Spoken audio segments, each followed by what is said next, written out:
Good morning. I want to thank Secretary of Homeland Security, Kristi Noem, for her important visit to Israel. This visit, after the horrific murder of Yaron Lishinsky and Sarah Lynn Milgrim in Washington, shows solidarity and demonstrates the close relations between our people. Our hearts break for this loss of young, promising lives. I want to thank you personally, Secretary Noem, and all the branches of the administration involved for the intensive investigation underway. Secretary, I also thank you for your long-standing support for Israel. President Trump and his administration show great commitment to fighting terrorism and anti-Semitism. I believe your visit here is part of it. We truly appreciate that. Israel has no greater friend and ally than the United States. We thank you for your support. And the US also has no partner more effective than Israel. No other country in the world has achieved more impressive results in the fight against those who are also the declared enemies of the US. Thank you. Sorry. To our enemies, I say today once again, Israel will never surrender to terrorism. Please, Secretary. Yes. Well, thank you. Good morning, and thank you, Minister. I appreciate your hospitality and your focus on recognizing those that we have lost. Following the horrific terrorist attacks in Washington, D.C. that took the lives of Sarah Milgrim and Yaron Lishinsky, President Trump asked me to come here to Israel, to stand with all of you and to honor Sarah and Yaron. Today we stand together with profound grief, and our hearts are heavy with the loss of these two radiant souls that we will no longer have with us.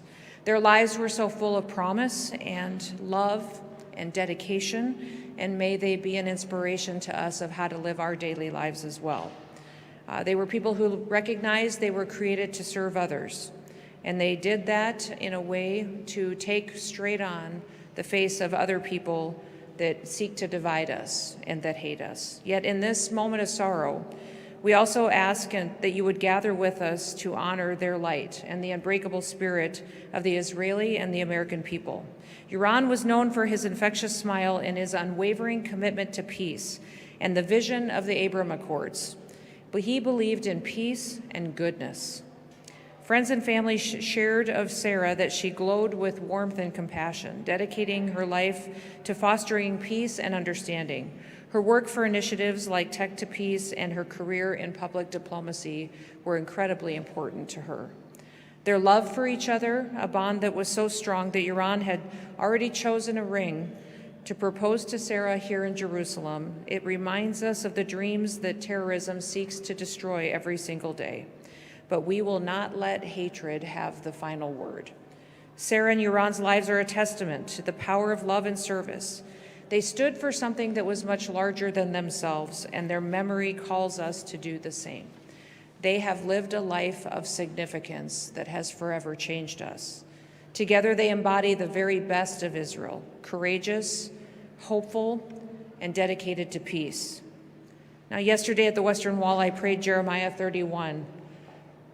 Jeremiah 31 says, "Thus saith the Lord, a voice is heard in Ramah, lamentation and bitter weeping.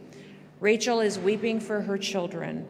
She refuses to be comforted for her children because they are no more. Thus says the Lord to us, keep your voice from weeping and your eyes from tears, for there is reward in your work, declares the Lord, and they shall come back from the land of the enemy. There is hope for your future, declares the Lord, and your children shall come back to their own country."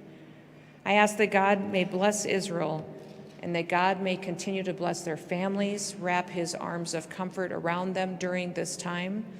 President Trump extends his greetings and his grief to all of you, and he stands with you as we fight this hatred in the world and know that Yaron and Sarah's lives will be of significance and will matter and will bring a unity among us that will help us defeat our enemies.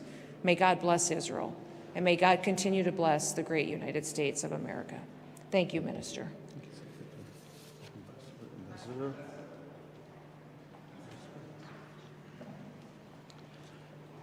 We're so very honored that the Secretary is here.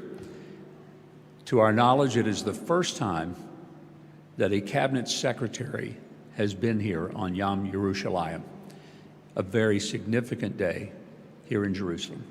And we're grateful for her presence and the fact that the President has asked her to come, not only to be here to represent him and the United States, but also to offer personal condolences to the families of Yaron and Sarah.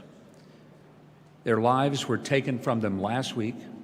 Their lives should have been celebrated this week as they were going to become engaged here in Israel and plan for a life together. Instead, because of an act of hateful terrorism, their lives were taken from them.